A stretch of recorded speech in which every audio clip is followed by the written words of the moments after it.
So yun nga po kapamilya, no, welcome back sa aking official Facebook page, ang Nolasco TV. So yun nga po kapamilya, no, meron po ba kayo nakita na isang post sa art card sa isang Facebook page ng mga kapamilya natin dyan na may post na may magbabalik? So ayun nga po, no.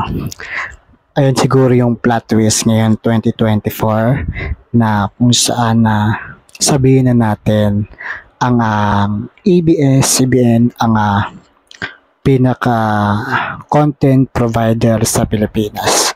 At talaga namang quality content talaga ang kanilang pinapalabas. Talaga nga naman mapalinlang, dirty linen, at kung ano pang mga palabas na inahain nila.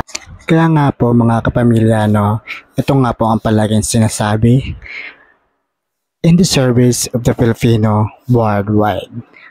Kaya nga naman kahit nasaan ka, mapapanood at mapapanood mo ang mga quality content ng ABS-CBN. Kaya naman ito ang plot twist, may magbabalik. Abangan niyo po yan.